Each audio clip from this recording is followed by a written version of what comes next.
Muy buenas tardes, estimadas auditoras, estimados auditores.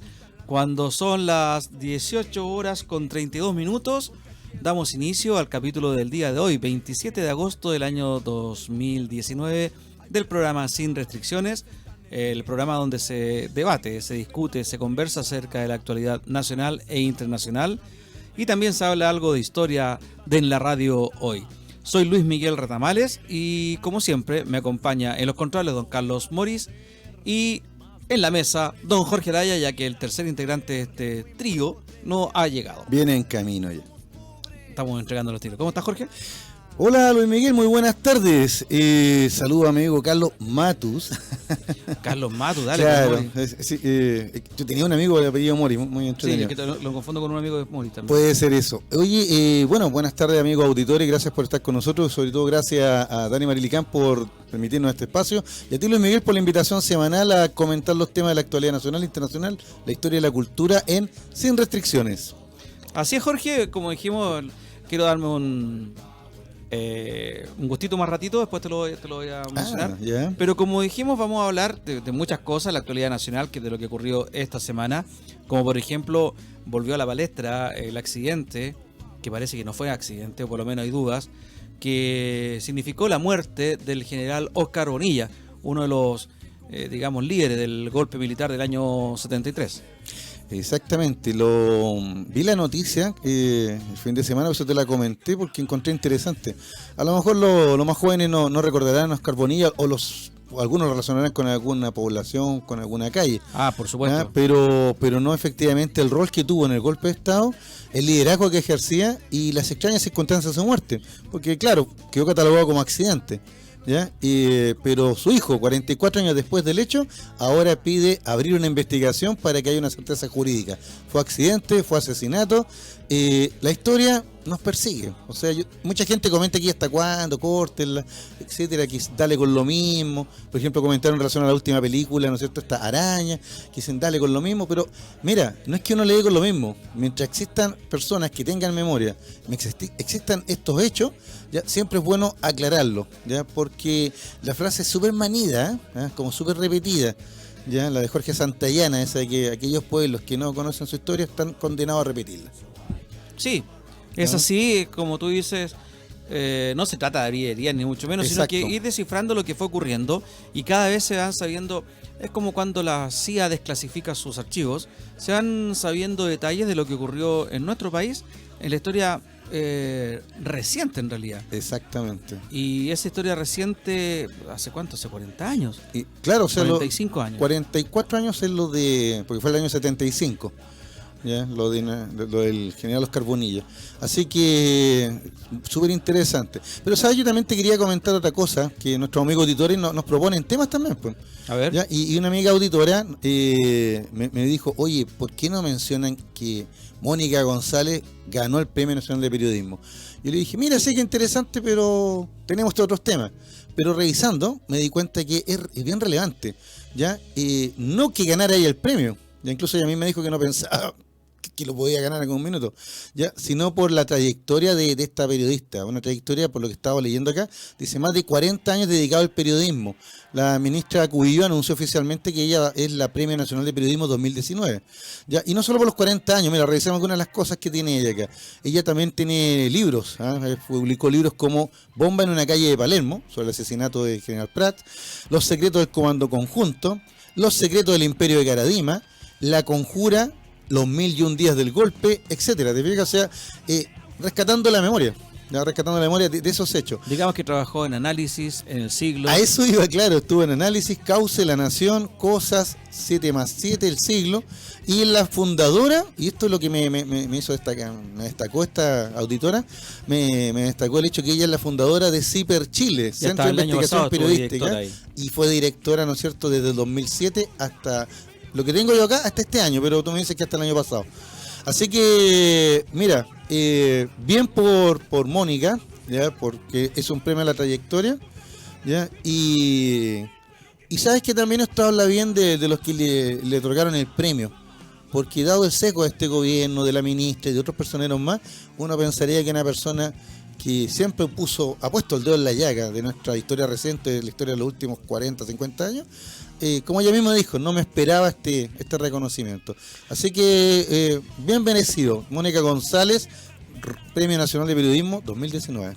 Bueno, también hubo una pugna entre la vocera del partido, la vocera del gobierno, que parece en realidad vocera de un partido político, y el Partido Socialista la semana pasada, cuando la ministra Cecilia Pérez criticó ácidamente al Partido Socialista y le pidió que aclarara los vínculos que tenía con el narcotráfico. A lo que respondió la directiva del Partido Socialista cortando todo tipo de relaciones con el gobierno y ahora, hace un par de días, exigiendo o que se retracte de lo que dijo o bien que renuncie. Bueno, de la semana pasada nos quedó esa colita, le íbamos a comentar el martes pasado, estas declaraciones, como tú dijiste, que más que de una vocera de gobierno, que debe buscar el entendimiento, tender los puentes, explicar las políticas, ¿no es cierto? Se transforma en la vocera, ¿no es cierto?, del desprestigio, del odio, de la mala onda, no sé cómo denominarlo para decirlo suavemente, pero en la práctica no en el rol que debería tener. ¿Ya? Bueno, y eso le significó una caída a ella en las encuestas. Claro. Bajó a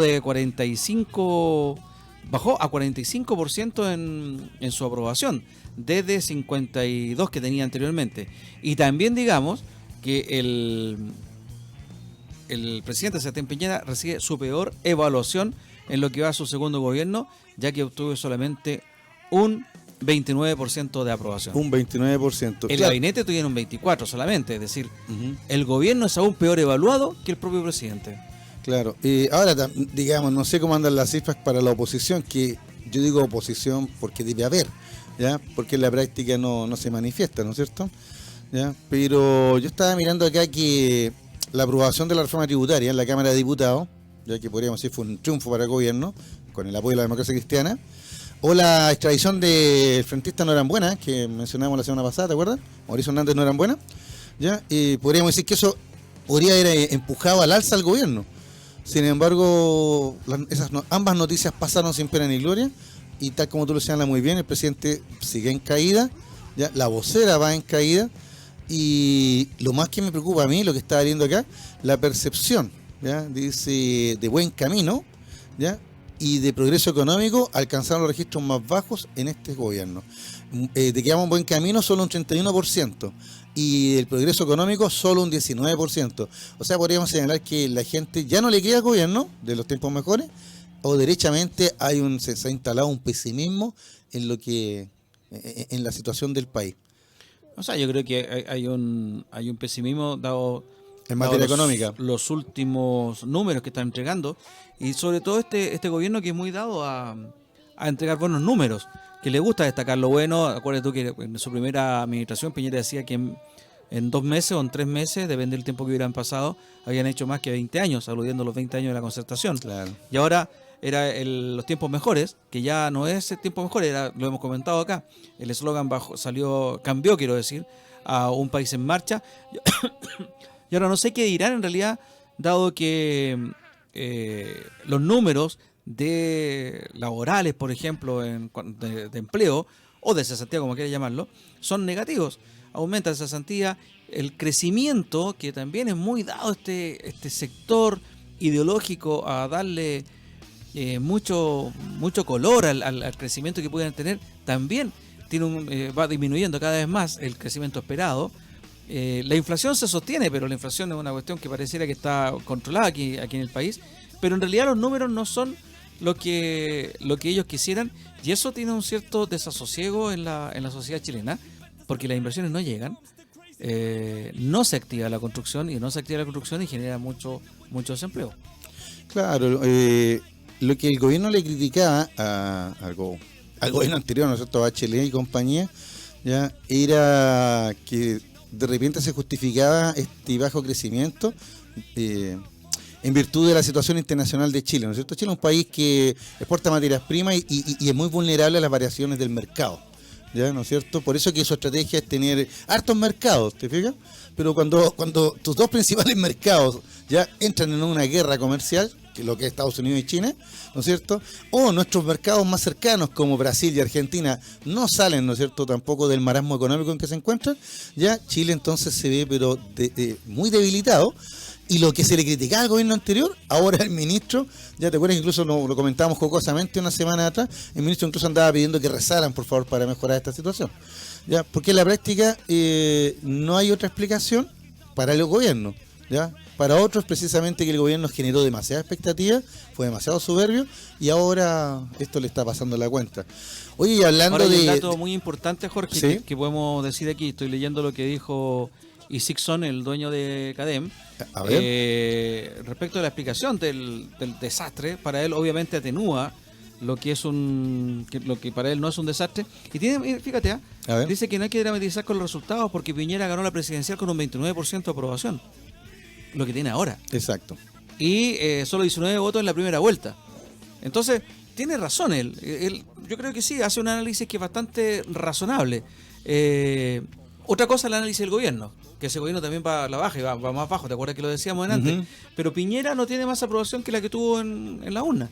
Y eso es interesante, que ¿cuánto ha pasado? ¿2 años? Y Claro. prácticamente siga con ese apoyo, que sin embargo va a la baja, no lo voy a negar. Pero lo que quiero decir es que es razonable lo que está diciendo él. Hace un análisis y dice: el primer año de los 4 es la luna de miel, luego el segundo y el tercer año son en invierno, y el cuarto periodo se supone que debería venir un poquito de aprobación. Si veo un poco la curva que tuvo Michelle Bachelet, es más o menos semejante. Si comparamos los números a la misma altura, Michelle Bachelet está aún más bajo.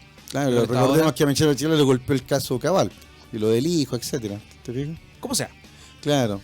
a este lo puede haber golpeado muchas cuestiones. Sí, porque por ejemplo... La crisis ya le ha golpeado a él. Exactamente, pero claro, porque también imagínate, la semana pasada salieron noticias que golpearan también a la persona de Piñera, en la figura de su tío abuelo, ¿no es cierto?, el Bernardino Piñera, aunque la investigación es del Vaticano. ¿Te Oye, fijas? interesante eso, Y el presidente, en vez de irse por otro lado, recogió inmediatamente el guante, él y el ministro del Interior, También sobrino. que también es sobrino. Entonces también ¿Qué fue... dijeron? Pues avance. Básicamente, Piñera dijo que esto era más de 50 años, que era como una denuncia que ya no venía al caso, que era muy antigua. Y Chadwi dijo: yo refrendo todo lo que dijo el presidente. Pero ahí estamos de acuerdo. ¿Cómo estás, Germán? Buenas tardes. Hola, buenas tardes. Sí. Hay una contradicción en lo que dicen ellos y lo que han postulado como gobierno, ¿no? Sí, porque ese Bueno, es han el tema. postulado de que esto no se debería extinguir, ¿no es cierto?, la penalidad con respecto a este tipo de delito. Eso es lo que han Abuso de propuesto. menores, digamos, que es el Al delito. abuso de menores. Ya, la propuesta es que esto no debería, ¿no es cierto?, tener caducidad. Claro, aquí si dijo Sebastián Piñera, ¿no es cierto?, de que esto era hace tantos años. Y que no le constaba, a él no le constaba. Bueno, en términos reales no le consta a nadie. O sea, solamente hay una víctima que habló y no hay nada, ningún proceso judicial en marcha.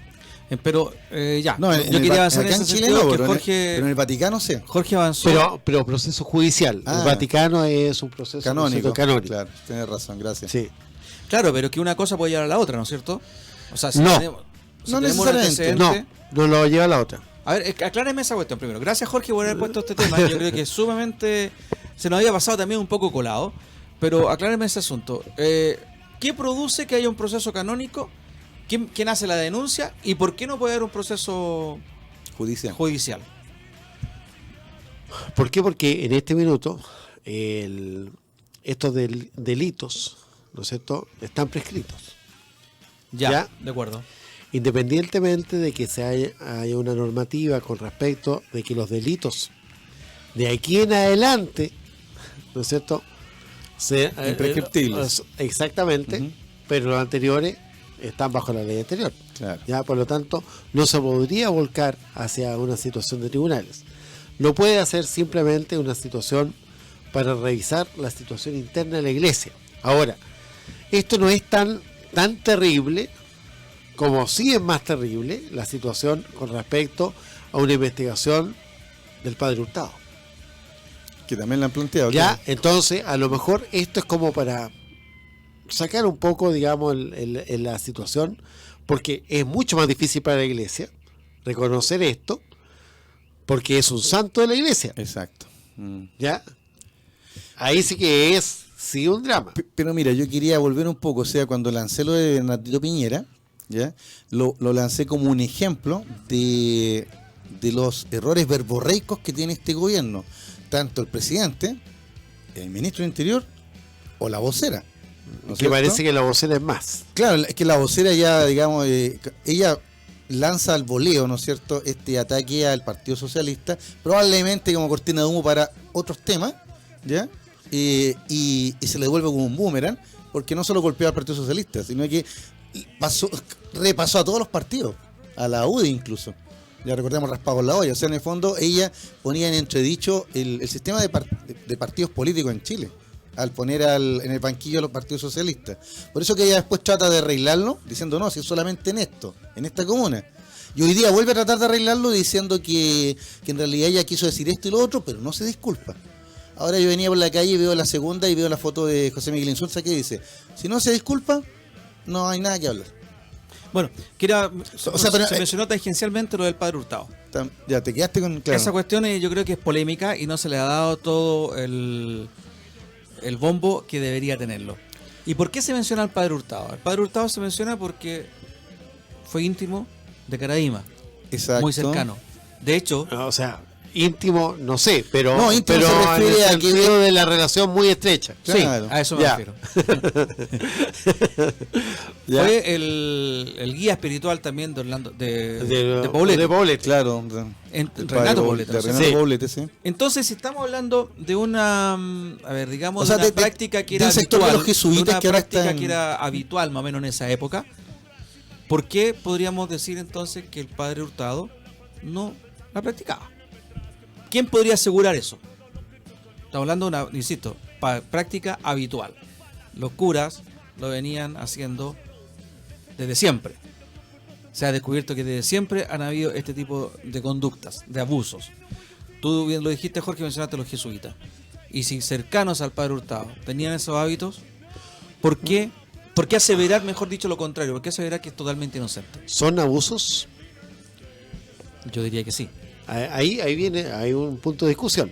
Vamos. ¿Ya? O son malos usos, en el sentido de que el abuso se entiende de que la persona que lo está perpetrando está, ¿no es cierto?, generando una situación disconforme a la víctima. A la víctima, claro. Pero si esta persona lo está haciendo con una situación de amor espiritual y como parte de un rito, a la larga no lo sería. ¿Ya?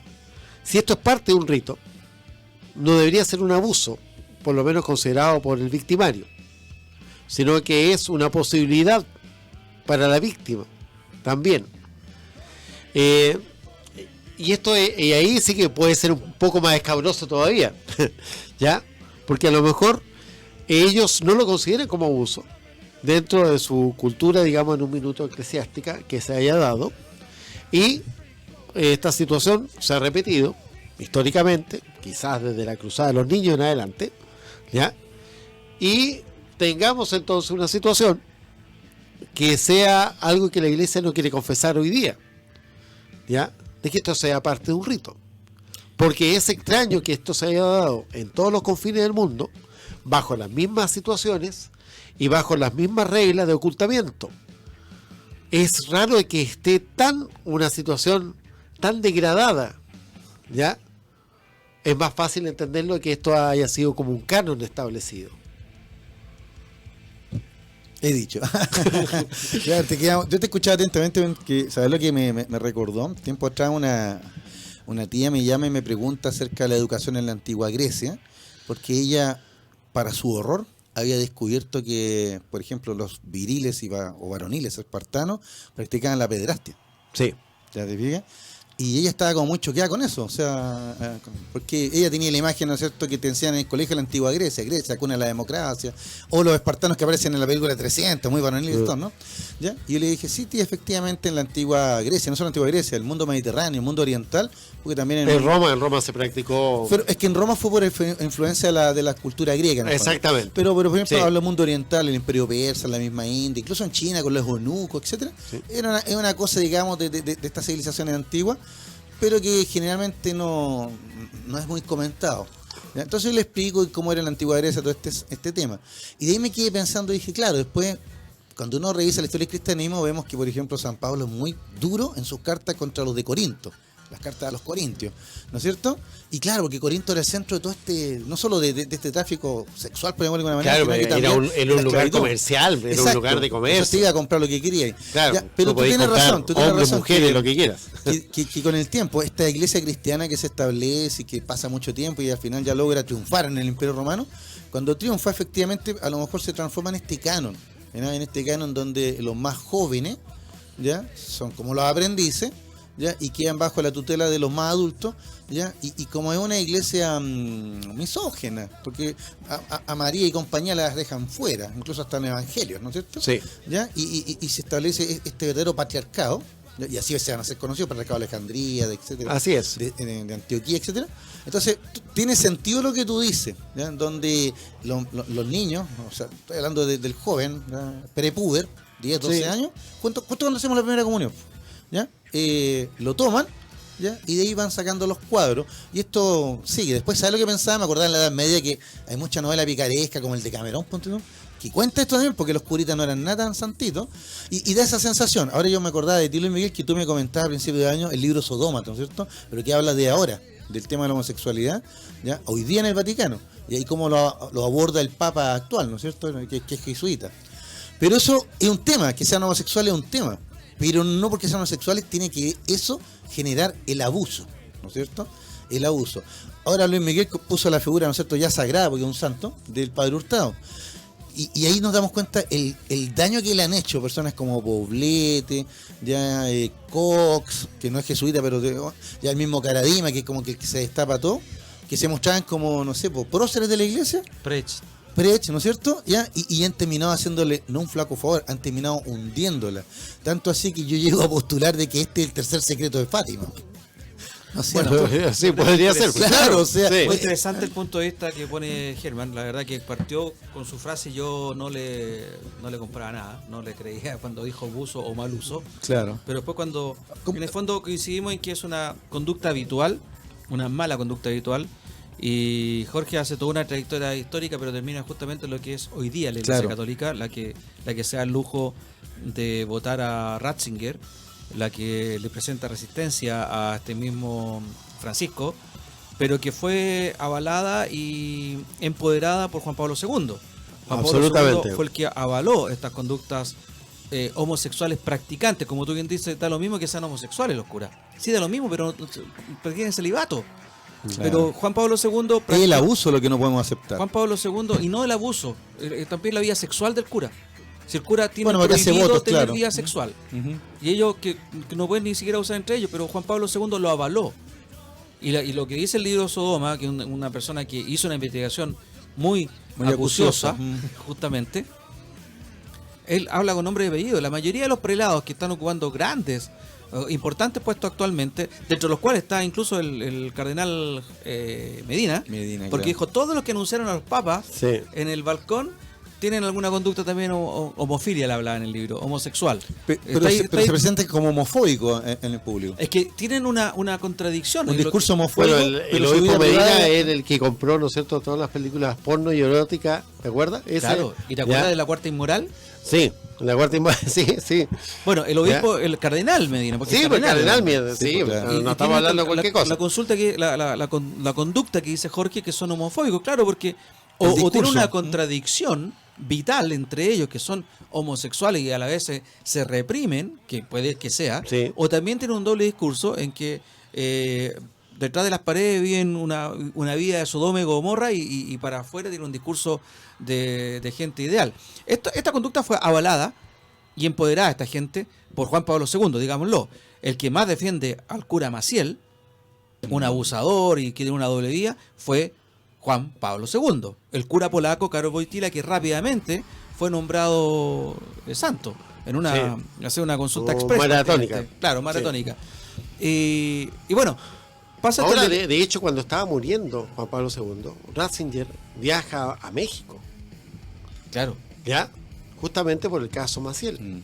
por el caso Maciel, es uno de los escándalos más Ya. grandes y que tampoco se le ha dado mucha publicidad, Bueno, digámoslo. es que aquí tenemos colegios todavía Importante. importantes Bueno, y aquí legionarios. aquí fue los millonarios de Cristo, que le dicen, los legionarios de Cristo, que Un millonario de el Cristo. cura O'Reilly, Claro. salió por situaciones semejantes.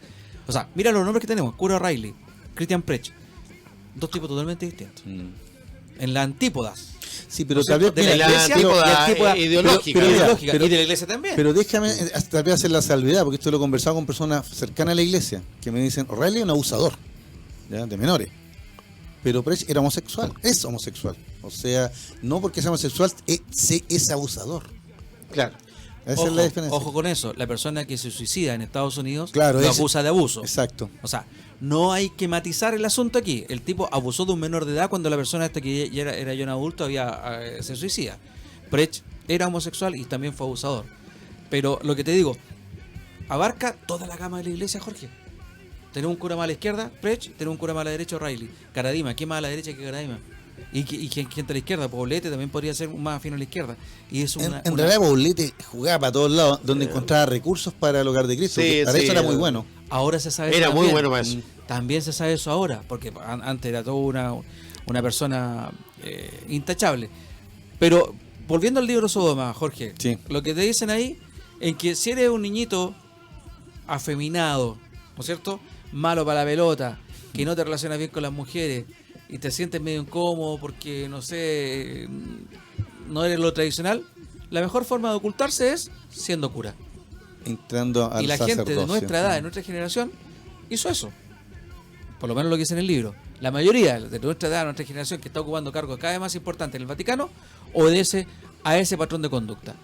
Y ahí está donde el Vaticano y la Iglesia Católica, por ende, está dominada en estos momentos por los poderes homosexuales, que son, insisto, los que votaron a Ratzinger y los que están poniendo tenaz resistencia a la administración A Francisco. A Francisco. del argentino, ¿no es O cierto? sea, y podríamos decir incluso que esto de que los jesuitas ahora aparezcan también en estos denuncias de abuso, ¿no es cierto?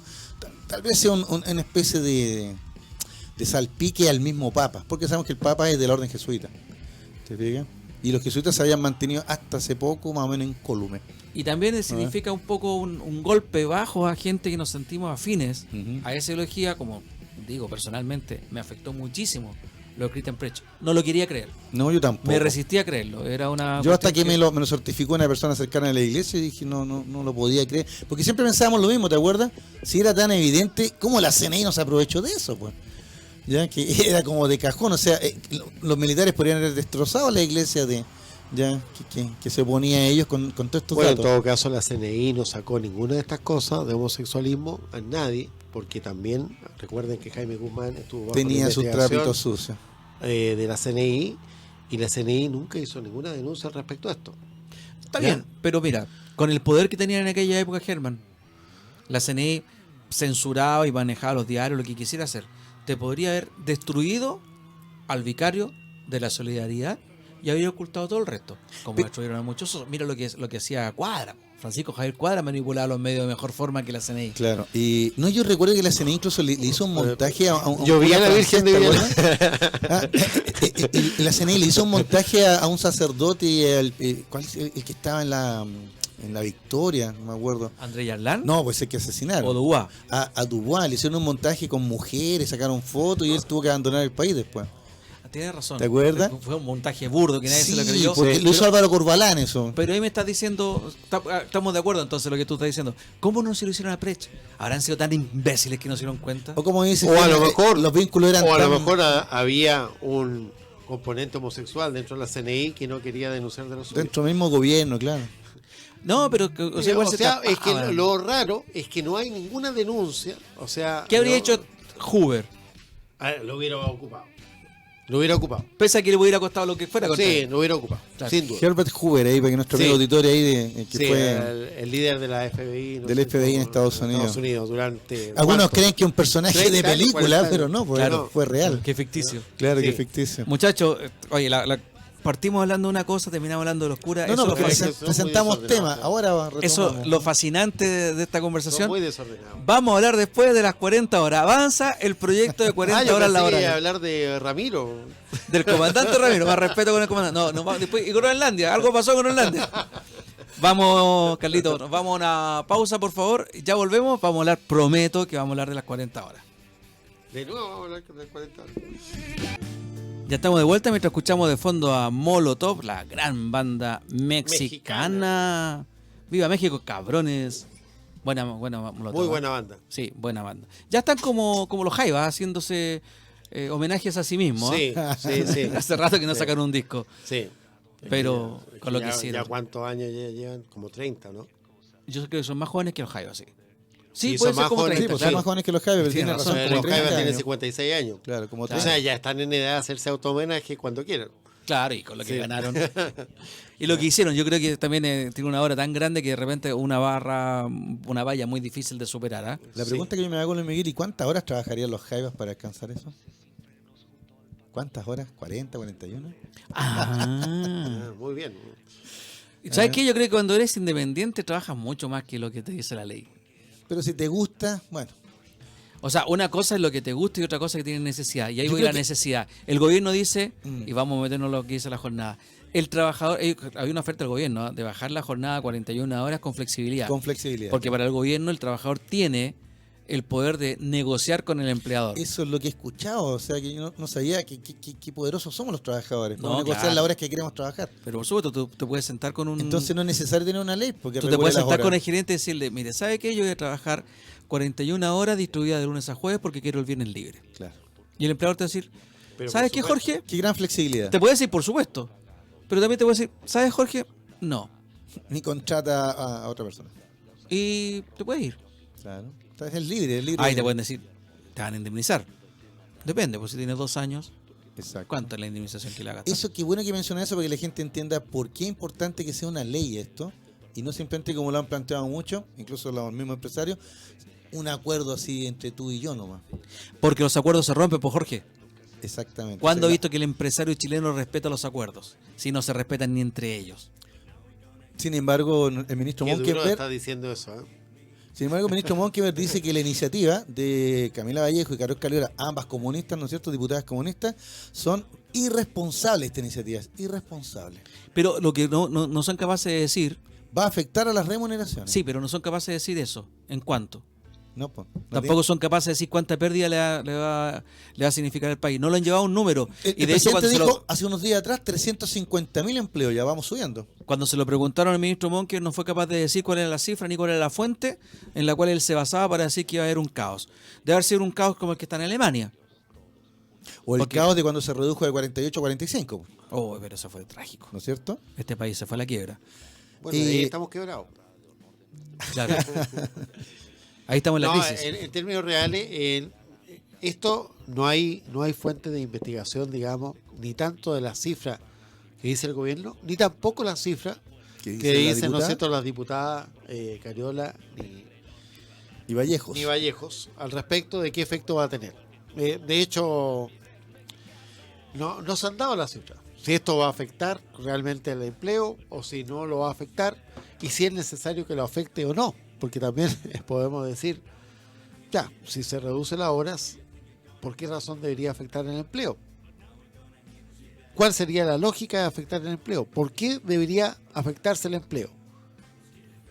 Si tú reduces en esta cantidad de horas, ¿por Está qué se reduciendo reduce? horas, no pues, plazas de trabajo. Está reduciendo horas, no plazas de trabajo. Ese es el tema. ¿Por qué? Es que eso es. Una cosa es que no han podido decir por qué y ahora lo que están diciendo es que va a afectar la remuneración del trabajador. Eso sí es más claro. ¿Por qué? Porque si yo, claro, hoy ¿Y día... por qué podría reducir el empleo? Pero- Yo te voy a responder algo. Pero primero, vamos a lo fácil. Lo fácil es que afecte la remuneración. ¿Por qué va a afectar la remuneración? Porque evidentemente, si yo tengo contratado a Jorge, yo le voy a pagar un fijo que es un sueldo, que es un estipendio fijo que no lo puedo modificar. ¿No es cierto? Pero sin embargo, yo puedo colocar ciertas cosas que lo hacen en virtud de ciertas metas de producción, de venta, etcétera, etcétera. Y él va a tener, ¿no es cierto?, un porcentaje menor de horas para poder lograr esas metas que le voy a exigir igual. ¿Ya? Por lo tanto, ahí podría él tener una merma remunerativa al respecto de eso, aunque mantenga el estipendio fijo, ¿no es cierto?, el sueldo. Va a bajar su remuneración porque no logra cumplir la meta por falta de tiempo, por así decirlo. Pero además, el Jorge, además, no quiere seguir trabajando. Yo voy y lo despido, pero ahora recalculo, ¿no es cierto?, cuánto debería ser el sueldo y te contrato a ti por 40 horas, calculando más o menos una proporcionalidad. Y en realidad lo que afecta al tema de la remuneración no es ni siquiera las horas. Lo que afecta a la remuneración es cuánto stock de trabajadores tienes disponible. Y hoy día hay un gran stock disponible de trabajadores. ¿Ya? De esta manera yo podría, hay cambio no de ley, bajar el sueldo. Y da lo mismo. ¿Por qué? Porque hay stock de trabajadores para esto. Lo que pasa es que yo estoy de acuerdo, ¿no?, que en teoría se podría hacer un cambio, pero cuando tú tienes trabajadores más especializados, no es fácil hacer el cambio. Ahora, yo sigo tu lógica y la comparto de acuerdo a la teoría económica que nos está imperando, en el sentido que esa persona que no va a aceptar porque también te pueden ofrecer, ¿sabe qué, don Germán? Yo no le puedo seguir pagando a usted el equivalente a 45 horas, le puedo pagar el equivalente pero en 40 horas, es decir, va a ganar 5 horas menos, porque es lo que usted va a producir. Y tú estás en tu derecho legal de aceptar o no. Tendría que ser un cambio de contrato, es decir, firmar un anexo de contrato. Pero si tú dices que no, ok, no hasta luego, y te vas a la casa. No, pero tú también puedes decir que no y no te puedes modificar el contrato. Pero te despiden.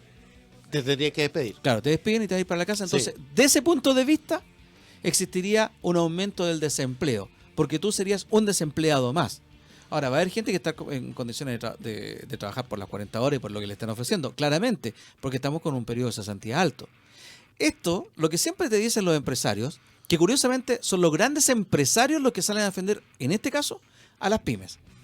Porque también yo encuentro razonable que el señor que te hace los muebles en la esquina de tu casa y que tiene a 2 maestros y que supuestamente, vamos a hablar en un mundo ideal, ¿no es cierto?, los maestros marcan su tarjeta al inicio de la jornada, marcan su tarjeta al inicio de la colación, marcan su tarjeta al término de la colación y marcan su tarjeta a la salida y trabajan 45 horas a la semana distribuido entre 5 o 6 días y se les pagan las horas extras que corresponden.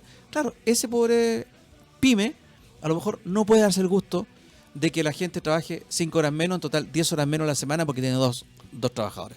Estoy de acuerdo con él. Pero ¿por qué salen los grandes empresarios a defenderlo? Los dueños del retail, los dueños de los bancos, cuando justamente son ellos los que a esa pyme la tienen reventada, la tienen acá porque no le están pagando ni siquiera 30 días, le están pagando a 60, 90 y 120 días, le pagan cuando quieren. Así es. El que tiene abogado a la pyme no es precisamente la ley, no. La ley que nos quieren convencer de que es una ley demasiado rígida y que molesta entonces al emprendedor invertir. Lo que tienen ahogado al emprendedor justamente son los grandes, los que le compran a este emprendedor. 45 horas a 40. Como diríamos que el momento no es el adecuado. Puede que el momento no sea el adecuado. Sabemos que estamos con un periodo de bajo crecimiento, sabemos que está alta la cesantía, etcétera. Pero cuando hemos estado en bonanza, tampoco es adecuado. Justamente, este país nunca ha sido el adecuado para reformas que vayan en mejoras de las condiciones laborales. Sí, ahí mira, y justamente en esta situación de los grandes empresarios y con respecto a los menores empresarios, hay ciertas agrupaciones como Conupia, ¿no es cierto?, que alberga a los pequeños empresarios y que ellos pidieron una reunión con la diputada Vallejo para que le explicara la situación del proyecto y le hicieron algunas observaciones, ¿ya? Y estas observaciones, ¿cuáles eran? Que estaban de acuerdo con las 40 horas, pero de que no se hiciera de un viaje, que no se hiciera, ¿no es cierto?, en un solo minuto, sino que fuera, ¿no es cierto?, gradual, ¿ya? Y yo agrego una cosa más. Este gradualismo podría aprovecharse para 2 cosas. Uno, para capacitación, ¿ya? Porque me interesa. Y el otro, para adecuación de tecnologías, ¿ya? O sea, tú podrías llevar este proceso como una situación de desarrollo para las empresas, ¿ya? Hoy día que estamos, ¿por qué? Porque Conupia, ¿no es cierto?, dice, esto sería bueno si lo acompañamos también con capacitación. ¿Qué es Conupia? Conupia a la larga no me sé la sigla exacta, la búscala, pero él alberga a los pequeños empresarios, digamos, de Chile, ¿ya? Que Pero no solo liderados por Suet. No, yo aquí tengo a No. don Alfonso Suet, pues, el Conf- presidente de la Confederación Conf- de la Producción y el Comercio. CONUPE, la Confederación Nacional de la Pequeña Industria, Industria y Artesanado. y de artesanado. Chile. Eso es, artesanado. Ahí entonces, ellos sí están de acuerdo con las 40 horas, pero que sea gradual, ¿ya? Que podría llegarse, ¿no es cierto?, a un año, una hora por año, 2 horas por año, cosa que ellos están de acuerdo que en un proceso de 4 años se llegara, ¿no es cierto?, y se trabajara. De 48 a 45 fue gradual, ¿no es cierto? Hasta donde yo recuerdo, sí, claro. Sí, Ahí estamos todos de acuerdo, creo yo. sí. Y yo, Que no. es que yo también pienso lo siguiente, el gobierno ha demonizado el proyecto de Camila Vallejo, ¿no es cierto?, porque es del Partido Comunista, ya diciendo que es inflexible, ¿no es cierto?, que no tiene la flexibilidad necesaria, y sin embargo el de ellos, el de las 41 horas, sí tendría esa flexibilidad. ¿Ya? En realidad la flexibilidad que el gobierno plantea a mí me huele a pura precarización, ¿no? Más que flexibilidad. Pero no han dejado, o no sé, o no han aclarado el tema de que el proyecto de Camila Vallejo no dice que esto va a ser así a rajatabla hoy y mañana cambiamos a 40 al tiro, sino que probablemente está abierto a la No, bueno, el el proyecto estaba como un cambio absoluto, Ya. rápido. Pero evidentemente tú las mejoras las puedes hacer Exacto, en el para Parlamento. para eso está la Ya. comisión y ahí se discute. Exactamente. ¿Te ¿Ya? fijas? Ahora, La tú me decías- implementación de la ley, acuérdense ustedes que necesita un reglamento. Claro. Y en la implementación tú lo puedes hacer como están discutiendo ustedes. Y para eso es el Parlamento, precisamente. No para imponer. Ahora, hay una cosa y quiero hacer un breve paréntesis, pero ir y volver. Lo que logró Cecilia Pérez, en su momento, con la estupidez que dijo respecto al Partido Socialista, distrae la atención. Distrajo la atención de las 40 horas, porque esto es un gol, el único gol, pero fue un golazo que le Un pasó a golazo media cancha. la oposición al gobierno, porque le metió un tema que el gobierno, primero, se negaba rotundamente y después tuvo que ceder y llegar a lo que está diciendo Jorge. 41. Las 41 horas más flexibilidad. Distrajo la atención, pero ahora la atención se fue nuevamente al foco las 40 horas. ¿Por qué? Porque en el Congreso pasó la comisión del Trabajo y se va a discutir. El lunes 2 de septiembre. Y ya el gobierno saltó, o sea, saltó el ministro de Trabajo, saltó el ministro de Hacienda, saltó la vocera. O sea, le metieron otro golazo y lo están obligando a jugar, curiosamente, una oposición que está desunida y la peor oposición que hemos tenido en años. En años. Está obligando a jugar al gobierno en su cancha. Algo que no se había visto, o sea, insisto, es un golazo. Ahora, volviendo al tema. ¿Está jugando como la Universidad de Chile en su área? Ya, no empiece con esas tonterías, por favor. que aquí empezamos a herir susceptibilidades. Oye, Pero quieren ir al Tribunal Constitucional. Y aquí quiero a ustedes, que son profesores, yo también he tratado de buscarlo, pero no tengo, y por eso les pregunto a ustedes, soy más flojo. ¿Puede haber una ley que salga del Parlamento? Sí. ¿O tienen que ser todas las leyes salidas del Ejecutivo? No, a ver, no. La iniciativa la tiene tanto el Ejecutivo como los como el parlamentarios. legislativo. Ahora lo que sí tiene, el presidente en primer lugar tiene dos opciones, dos mañas. La primera maña, que podría ser, ¿no es cierto?, decir esto tengo dudas con respecto a la constitucionalidad de esto. A Y eso llevarlo, apuntan ellos. y llevarlo al Tribunal Constitucional. Constitucional y de esa manera se saca el bulto. Y el otro, que sería más viril, por así decirlo, es decir, veto. Veto a la ley, exacto. Veto a la ley. Se aplica el veto. Tengo el derecho a veto por ser presidente. Y esta entonces, un año más, tendría que volverse a plantear. Ahora, el tema del veto es tremendamente impopular. Y sobre Absolutamente. todo con esta ley, porque esta ley, lo que al gobierno lo sorprendió, es que esta ley partió con la diputada y empezó a tener piso con otros partidos políticos, incluso de gobierno, el mismo Sandón, que dijo, si esto no lo hubiera propuesto el Partido Comunista, el gobierno lo estaría apoyando ahora. Exactamente. ¿Te fijas? ¿Ya? Y No, sería las críticas- muy difícil para el gobierno sacarse el pino. claro, y las críticas vienen también del sector empresarial. Aquí estoy leyendo a Alfonso Suet que dice que recordemos que esto de las 41 horas viene en base a 2 encuestas hechas el mismo día lunes. Y le tira el palo al gobierno. O sea, el gobierno no tiene cómo responder al proyecto de 40 horas, ¿ya? Y se maneja a partir de estas 2 encuestas, o como dice más adelante, dice, sabemos que son 10.000 tuiteros los que andan detrás de esto. O sea, diciendo en el fondo que el gobierno no tiene un proyecto, no tiene un plan, y se está manejando de lo que lee y consume a diario a través de las redes sociales. Bueno, de hecho tuvo que modificarlo 3 veces. Y esa es la crítica, o sea, Suárez debería estar criticando tal vez a Camila Vallejo y sus 40 horas. Sin embargo, lo que él está criticando es cómo el gobierno no es capaz de dar una respuesta y termina entonces respondiendo en base a encuestas. Dicho eso, Jorge, es que esas 41 horas, Monque nunca tenía en su proyecto presentar ni siquiera una reforma laboral en ese sentido. Exactamente, La claro. reforma laboral voluntad la flexibilidad. Sí, así es. ¿No es verdad? Exacto. Y cuando presenta esta cuestión de las 41 horas, estoy leyendo, dice que habla la oferta del gobierno habla de rebajar la jornada a 41 horas semanales en promedio, pero con una flexibilidad que además contempla una gradualidad hasta el año 2017. O sea, bajar ¿Cómo de 2017? 2027. 2027, perdón, Claro. gracias. O sea, estamos hablando de 8 años más. ¿Te fijas? Bajar 4 horas en De 8 aquí a años. 8 años, claro. Yo en 2027 creo que voy a estar casi jubilado. Entonces, esto es una burla, absolutamente. Claro. Es una manera de ir frenando el tema, ¿no? Lo que tú dices, lo que tú decías adelante, el gobierno ha tratado de contraargumentar en que se afecta el empleo. Una cosa que afecta los salarios, que es lo que están diciendo ahora, Claro. porque ya el argumento de que afecta el empleo se le ha discutido de tal manera y tan básicamente, ¿de dónde saca la cifra? Que los tipos ya no lo quieren hacer, pero aquí hay una relación. Primero, el ministro de Hacienda indicó que se perderían 250.000 empleos. Exacto. Luego dijo que eran 300.000. Mil. Y el presidente de la República habla que son 350.000. Así es. O sea, esta cuestión sube. Si seguimos discutiendo este asunto Mañana en el Parlamento, 400.000. vamos a llegar hasta el millón de empleos quizás. Claro. Y esto, ¿sabes tú que es O fácil? sea, todo lo que hizo el gobierno se deshizo. Claro. Claro. El pleno empleo para 1 millón de Claro. personas lo Claro. van a perder por Por esta esta ley. rebaja Claro. de 5 horas laborales.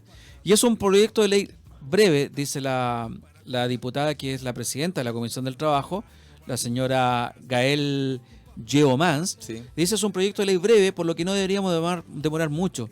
De hecho, no son más que 3 las indicaciones presentadas. Tendremos que ver la discusión en particular, qué es lo que sucede. Por ahora, lo que se ve en el proyecto, deberíamos despacharlo. Si hay mayoría de la oposición. Entonces también es un juego interesante para ver, primero, cómo está jugando el gobierno, y esta es la oportunidad que tiene la oposición De articular. para ver A ver, qué tan articulada está. Exacto. Porque, y para terminar solamente, lo hemos dicho en esta mesa, antes que se sumara y aportara a Germán. Don Germán. ¿No? Cuando tuvimos mayoría en el Congreso, hubo mayoría en el gobierno y hubo mayoría en las calles contra la CFP, No se hizo no nada. se hizo nada. ¿ya?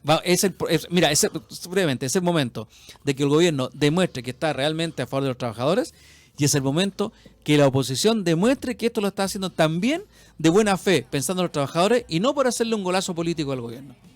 Sí, ahora lo que sí debo decir es que el gobierno, uno de los grandes problemas del gobierno es que no cumple la ley. Pensemos en la ministra Cubillos con respecto a las normativas que se hicieron en el gobierno anterior, que han sido, ¿no es cierto?, malamente administradas, como el tema de los sistemas de admisión. Claro.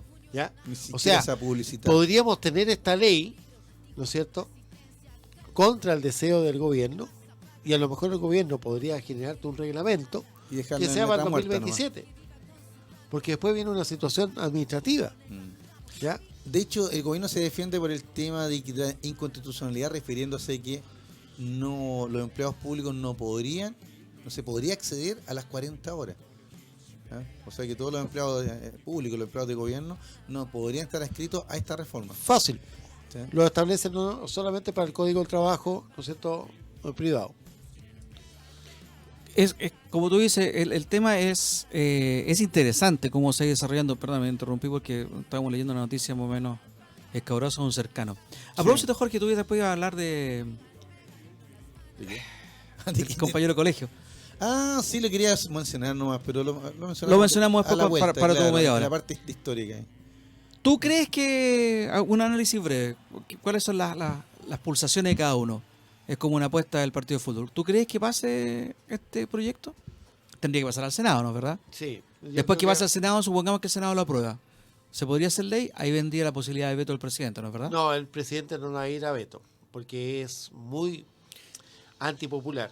Va a ir a la Cámara, va a ir a la tercera Cámara, que es el Tribunal Más Constitucional. encima ¿Tú presidía crees entonces ahora. que pasa a la Cámara de Diputados, Sí. pasa al Senado y llega a la Cámara, Sí. a la tercera Cámara? Y más encima, Bien, recordemos que ahora el Tribunal Constitucional está presidido por una asesora personal de Piñera. Sí.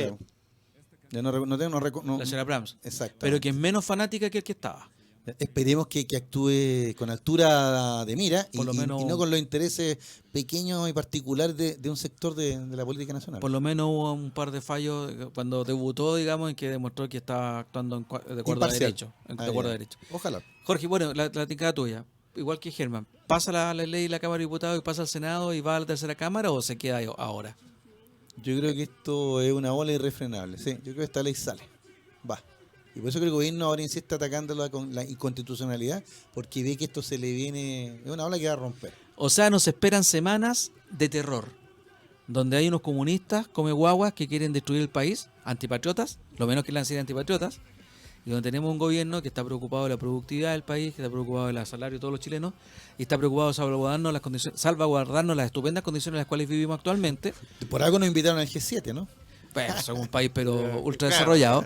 Entonces tenemos un gobierno que nos va a defender ante esta ondada comunista que así como en su momento pelearon por las vacaciones y por la jornada laboral, Y ahora por la están pidiendo, nacionalización No, del cobre y también. ahora están pidiendo que se primero rebaje. lucharon por el día domingo Claro. libre, ¿ya? Primero por el día domingo libre y después por el día domingo pagado. A lo que hemos llegado. ¿Te das cuenta? Los ¿Ya? comunistas siempre tratando de llevárselo a la cochihuahua las cosas. Es que son Lo flojos. quieren todo po. gratis. El zurdo flojo. Ya Nuestros déjense, nuestros amigos se habrán dado cuenta que estamos ironizando. ¿eh? sediciosos. Exactamente. Hoy hablando de sedicioso, a la vuelta vamos a hablar de sediciones, pues. Eso quería decir. ¿De qué vamos a hablar a la vuelta? Vamos a hablar ¿De Bolsonaro? Vamos a hablar del ariostazo. ¿ya? Ah, el ariostazo. Pero también Ah, vamos a señalar muy algo que se nos pasó la semana pasada y gracias por recordármelo. ¿ya? Y vamos a señalar también, un gustito saludando a un amigo. Perfecto. Carlito, nos vamos entonces a una breve pausa y ya volvemos con la media hora del profesor Jorge Araya, que también va a hablar del ariostazo, pero va a decir un par de efemérides que hubo esta semana respecto de la Guerra Fría. Eso me refiero a que se nos había colado, Julián. pero ahí la vamos a mencionar hoy día. Y ya La volvemos. caída. Ya venimos.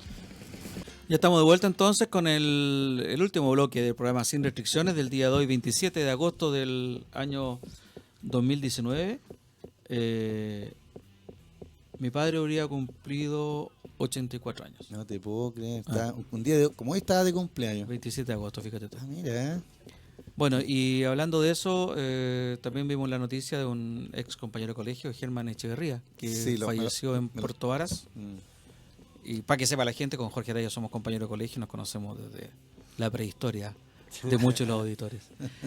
Jorge, tú a propósito, Antidiluviano. A propósito del colegio claretiano, mira, una terrible noticia, ya, la de este joven. Yo me enteré en la mañana. por definición ya no eras joven, Jorge, porque tú no eres joven, por definición. Él era más joven que nosotros, sí, por eso yo lo trato de Pero joven. eso no significa que sea joven, Jorge. Claro. Nosotros Pero, estamos en una pero etapa... hablando de uno muy joven, ¿ya? Y que me dio mucho gusto ver la noticia. No sé si nos estará escuchando, ojalá. ¿ya? Voy a tratar de contactarlo, le estaba diciendo. ¿ya? Y Son del mismo año. mira, claro, probablemente nos era hasta compañero. Lo que pasa es que me enteré una noticia de un nuevo miembro de la Academia de la Academia Chilena de Ciencias. Que no sería nada, una noticia nomás, ¿no es cierto? Ya el 21 de agosto se incorporó a la Academia Chilena de Ciencias el profesor René Garró. ¿Ya? Que ha desarrollado una carrera por más de 25 años, ya vinculado a temas de la ciencia, de la atmósfera, de la geofísica, ya de la contaminación. Ya acá está, dice, él consolidó el hecho de las disciplinas de ciencia atmosférica en ciencias de la Tierra. ¿Ya? O sea, es una eminencia. Pero yo no vi a la eminencia, sino que cuando vi la noticia que René Garrón, me acordé de un niño chico, ¿ya? Que andaba detrás mío en el colegio, porque éramos del centro de alumnos con Luis Miguel, ¿ya? Y andaba hablando de cómo controlar la contaminación, andaba hablando del calentamiento global, ya en esos años, yo estoy hablando de hartos años atrás, y nosotros nos reíamos con él, él participaba en las ferias científicas, en los clubes de cine, el colegio, era un chico súper inquieto, ¿no es cierto? Y, Qué bueno que llegó donde llegó. Claro, No se quedó en el y camino. resulta que aquí veo la foto y veo que tiene la misma cara de niño todavía. O sea, es don René Garró. Ojalá estuviera escuchando porque un fuerte abrazo nos alegra mucho. Y bueno, voy a tratar de contactarlo porque yo creo que es entretenido no solo recordar, sino que también ver cómo este niño que tenía estos intereses ya ahora es un adulto, un científico y los mantiene en un momento en que el planeta realmente necesita gente como don René, ¿eh? Porque con esto del Amazonas, con esto del calentamiento global, con esto de la contaminación, con estos gobernantes que tenemos a los Bolsonaro y Trump, hace falta más científicos como él. Oye, pero eso era un saludo a don René Garró, ex compañero del Colegio Claretiano, ¿ya? Y ahora miembro de la Academia de Ciencias de Chile. Pero en realidad nuestro tema de hoy día en realidad son dos. uno es recordar lo que me señalaba Luis Miguel, que un 19 de agosto, ¿ya? Pero hace 30 años atrás, ¿ya? 1989, comenzó la caída de la cortina de hierro. No del muro, sino que de la cortina de hierro. Me refiero que esta famosa expresión de Winston Churchill que hablaba de una Europa dividida. Sí. Una Europa oriental con regímenes comunistas apoyados por la Unión Soviética, ¿no es cierto? E instalados por la Unión Soviética, post Segunda Guerra Mundial, y una Europa occidental amparada, Libre. entre comillas libre, pero amparada por la OTAN y Estados Unidos. ¿Te fijas? En esta lógica de la Guerra Fría. ¿Ya? Pero hace 30 años atrás, un 19, ¿ya? Tú me señalabas, en un pueblito de Hungría llamado Sopron, ¿ya? Se produjo una apertura de este telón. ¿Ya? Y que permitió que primero tímidamente 600 alemanes orientales fueran de picnic y terminaran cruzando la frontera. Y A después, Austria, ¿no es cierto? hacia Austria, claro. Y después se fuera una avalancha. Y lo interesante es que estuve leyendo ahí, ¿por qué pensamos que era digno de recordar? Porque esta avalancha de alemanes, ya el gobierno de Hungría de la época le pregunta a Mikhail Gorbachev, bueno, ¿qué hacemos? ¿Traemos pacto de Varsovia, cerramos la frontera o sacamos las vallas y punto? Y Gorbachev le dijo, ese es problema interno de Hungría. Y Hungría levantó las barreras. Entonces, Helmut Kohl, ¿ya?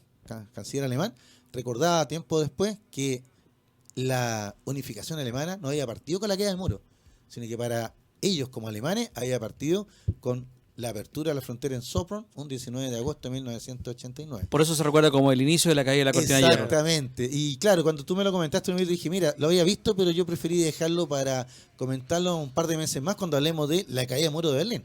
¿No es cierto? También los 30 años. ¿Ya? Pero vale También la se pena, cumplieron 75 años, vale Jorge, la pena señalarlo. de qué, la amigo liberación mío? de Francia. ¿Estaba ¿De qué? secuestrada ¿De qué Francia? oye? La liberación de Francia. La Francia estaba secuestrada. De la liberación de Francia en la Segunda Guerra Mundial. Ah, estamos jugando con eso, claro. Por supuesto, ¿no es cierto? Llega ahí el general Leclerc con su división, ¿no es Pero, cierto? puta, no te quiero quitar tiempo, Jorge. No, dale nomás, pero lo que sí, leí sí. yo es que ahora se considera que fue una columna de españoles republicanos los que primero entraron a París. ¿En serio? Sí. Mira qué buen detalle. Por eso también es súper interesante que podamos Yo estaba pensando, conversar en otra oportunidad. Por eso yo te señalaba al general Leclerc que había llegado con sus tropas, ¿no es cierto? Y que había sido el primero en entrar a París, pues. Por lo que yo tengo entendido. Pero tú me señalas que venían republicanos españoles. Y que se suponía que con esta liberación de Francia y la caída del fascismo en Hitler, en Mussolini, podía caer Franco. Desgraciadamente para ellos Nunca pasó eso. duró hasta el 75. Claro. 75, justamente el general Pinochet va a los funerales. Lo hablamos la vez pasada, eso, Sí. hicimos el detalle, que lo Recuerda que recibió el heredero en ese El momento. año pasado hablamos de la transición española, ¿te acuerdas? Claro, estuvo muy interesante Muy ese entretenida esa historia. Parece que Germán no nos escuchaba. ¿Ah? Germán no nos escuchaba. Parece que no tenía este buen dato que nuestros amigos No. de le están dando a todos sus amigos de que aquí hablamos de todo un poco y le damos a todos, porque aquí no quedamos parados, aquí le Y lo damos a todos. ¿no? interesante, Jorge, es que usted habla de asuntos de historia, como lo que estamos hablando, que la gente común no conoce, pero hay que hablar de un tema de historia de Chile que tampoco es conocido, pero que también es interesante y entretenido. Mientras escuchamos Molotov, parece, ¿no es cierto? Claro, Seguimos o sea, escuchando la Molotov. idea de esta media hora, ¿no es cierto?, es recordar no solo efeméridos, sino que darle un sentido, ¿no es cierto? Lo de Sopron va a tener más sentido cuando hablemos de la caída del muro. Lo de la liberación de Francia va a tener más sentido cuando la próxima semana, lo anunciamos al tiro, hablemos de el 1 de septiembre de 1939, el inicio de la Segunda Guerra Mundial. ¿Te fijas? Claro, o sea, la Sí. invasión de Polonia. Yo creo que le aviso al tiro. Ya los dejo invitados a todos nuestros amigos que vamos a hablar de la Blitzkrieg la próxima semana. ¿De qué? De la Blitzkrieg. La guerra Ataque relámpago. Claro. Ya, de tarea, Pero hablando de- tarea se aprende la pronunciación aquí. Usted me presenta a una profesora alemana. yo Porque aprendo ese al era tiro. alemán del norte, yo no distingo ese acento. Perfecto. Quiero una profesora alemana. Claro, para que me enseñe a expresarme bien, ¿no? Pero en realidad yo la efeméride que elegí para hoy día trato siempre de ir cambiando un poco, ¿no es cierto? Ya pregunto también ahí a mis cercanos qué les parece esta historia. Y esta historia al principio es como bien anecdótica, pero tiene harto sentido. Miren, vamos a desglosarla un poco. Un día 25 de agosto, pero de 1939, ya un general llamado Ariosto Herrera Ramírez ya intentó derrocar al presidente Pedro Aguirre Cerda. Esa es la anécdota. ¿Ya? Entonces dije, bueno, pero ¿Y quién era don Ariosto? Aparte, ya el nombre me llamó la atención, es como el famoso poeta italiano, el Ludovico Ariosto, ¿ya? Así que era bien grandilocuente. Y me puse a buscar este personaje y mira las cosas simpáticas que encontré. Don Ariosto Herrera Ramírez nació en 1892, o sea, después de la Guerra Civil que derrocó a Balmaceda, ¿ya? Y era descendiente, por el lado de la madre, descendiente directo de don Eleuterio Ramírez, el león de Tarapacá, o sea, el verdadero león, el que murió ahí en la Guerra del Pacífico. Ese era el verdadero. Es el verdadero león de Tarapacá. Claro, tú estás eludiendo el nombre del león de Tarapacá de Alessandri. No, es que eso sabemos que vino para la campaña Sí, del 20, ¿no? del Pero 20. el verdadero león de Tarapacá fue don Eleuterio Ramírez, que murió murió trágicamente en el Bueno, combate. aquí él incorpora Tarapacá. Claro. Y es que era senador por Tarapacá, don Arturo Alessandri, y fue don Víctor Domingo Silva el que le puso el apodo. ¿Ya te fijas? Pero bueno, Víctor Domingo Silva sabía toda esta historia. Don Eleuterio Ramírez, entonces este era el antepasado. Yo creo que esto es importante ese dato porque nos muestra el carácter que va a tener después este personaje. Don Ariosto entonces va a ser militar per se. Por la imagen de este antepasado, ¿no es cierto?, valiente. Glorioso de la Guerra del Pacífico. Bueno, la cosa es que yo seguí indagando y me encontré que pasaron los años y hizo una muy buena carrera, porque el general Ariosto Herrera va a llegar a ser el coronel director de la Academia de Guerra entre 1933 y 1936, cuando gobernaba don Arturo Alessandri Palma por segunda vez. ¿Ya? Y se va a implementar la Constitución del 25. Hasta ahí todo fantástico, una carrera notable.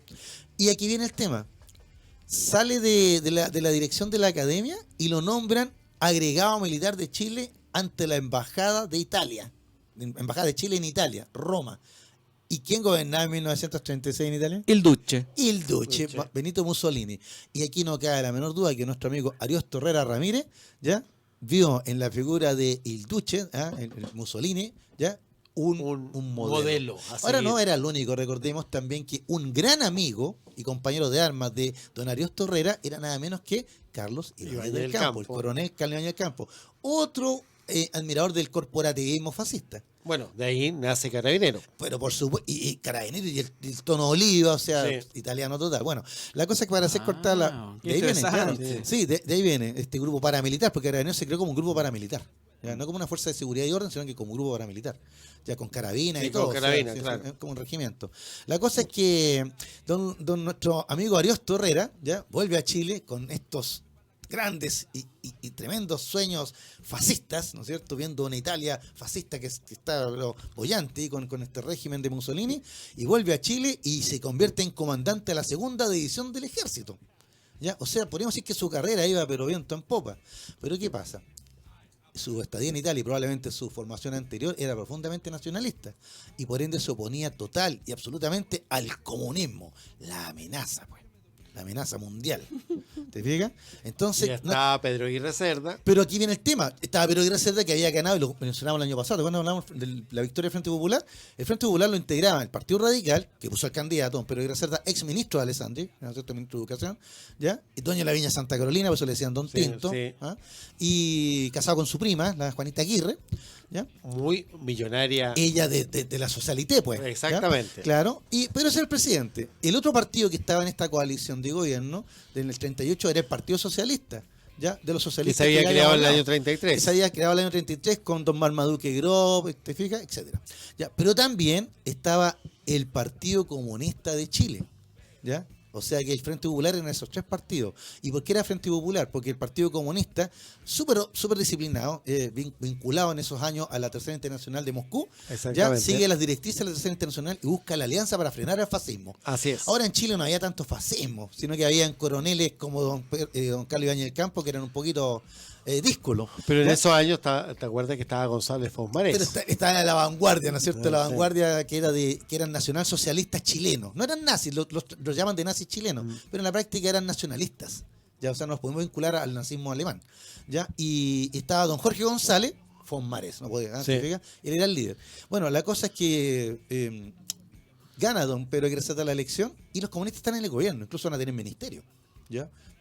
Esto hay que decirlo, o sea, no es que los comunistas llegaron al gobierno democráticamente, ¿ya? La cosa es que nuestro amigo Ariosto Herrera no estaba conforme con todo esto y lo manifestó. ¿Cuándo? Un 21 de mayo de 1939, cuando le tocaba desfilar frente a la Moneda para los actos, ¿ya? Y presentarse ante el presidente Pedro Aguirre Cerda, ¿ya? Y él se distrae cuando aparece un grupo de militantes comunistas desplegando banderas, y se encaraman por las ventanas ahí de la misma moneda, ¿ya? Y el general se devuelve en su caballo a darles con su sable, ¿ya? Y a arrancar esas banderas. Y se niega a desfilar ante un gobierno que tiene comunistas. Por supuesto que el presidente Pedro Aguirre Cerda lo dio de baja, inmediatamente. Lo dieron de baja al tiro, ¿ya? Porque mira la ofensa al presidente, claro, y a la coalición de gobierno. Ya, así que el presidente Pedro Aguirre Cerda no le tembló la mano y lo da de baja. Pero aquí viene el tema.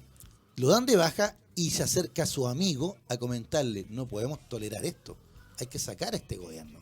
Y su amigo era nada menos que don Carlos Ibáñez del Campo.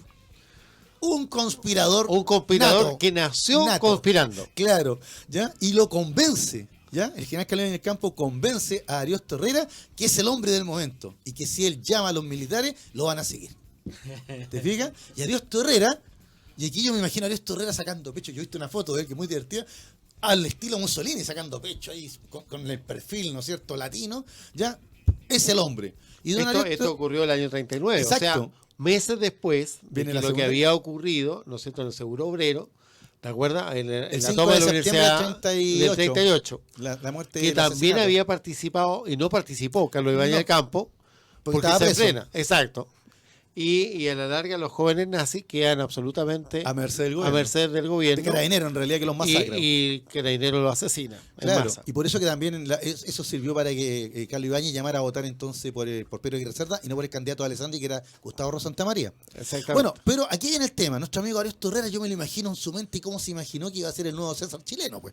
¿Ya? El nuevo César chileno. Ya, iba a tomar el poder.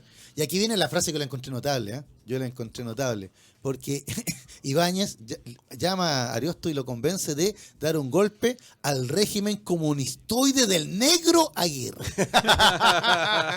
O sea, eran bien fascistas. O sea, no solamente era comunistoide, era negro el presidente.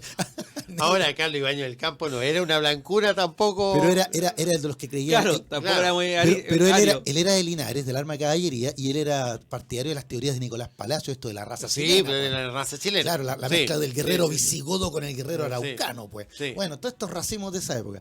La cosa es que ellos iban a sacar al negro Aguirre. ¿Pero qué hizo el negro Aguirre? Mire, qué simpático. Cuando el día 25 de agosto de 1939, don Ariosto Herrera llega al regimiento Tacna para variar, ¿ya? Y llama a sumarse al golpe, dos oficiales Estamos inmediatamente. hablando del regimiento Tacna que estaba en la calle Santa Rosa. Exactamente, ¿Ya? claro, y se suman dos oficiales nomás, y el resto le dicen, no, esto es inconstitucional, o sea, ¿quién está loco este caballero? Le avisan al presidente, y los edecanes le dicen, señor presidente, a Pedro Aguirre Cerda, es mejor que usted lo saquemos de la moneda y lo llevemos a otra parte, pues, y a protegerlo, pues, porque hay un golpe. Y Ahora estaba hay de moviliza- moda los golpes de Estado de gorila en Latinoamérica. Claro, también. exacto. ¿Ya? Entonces, los edecanes le dicen, hay que sacar al presidente, y don Pedro Aguirre Cerda le dice, no, yo no me voy de la moneda, yo le voy a mostrar al país cómo muere un presidente elegido, y yo me quedo en la moneda hasta la muerte. Y los edecanes entonces yo creo que han dicho, chuta, Lo nos tenemos que tenemos quedar que volar. entonces, todos nos quedamos. No. Po. Se quedaron con el presidente, pero aquí viene lo más simpático de la historia.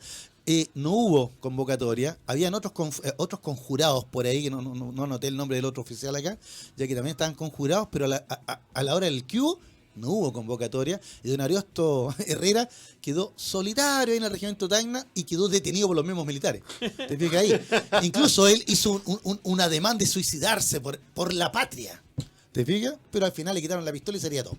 ¿Ya? Ahora aquí Es como la huelga de hambre de Moreira. Sí, exactamente, con la huelga de hambre de Moreira. Randy lo cuenta. Subió como 3 kilos. en Pero esa mira el huelga.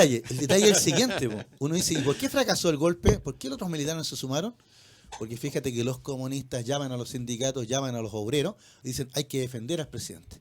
¿Ya? Y no 1.000, ni 2.000, sino que más de 30.000 personas marchan de distintos lugares, de las maestranzas de San Bernardo, de los talleres en Macul, ya tropas de la Fuerza Aérea, socialistas, la mayoría porque eran seguidores de Marmaduke Grove, ¿te fijas? Y todos convergen a la moneda, haciendo un cinturón humano, y esto sí que lo puedo decir con toda, porque me lo contó mi abuelo.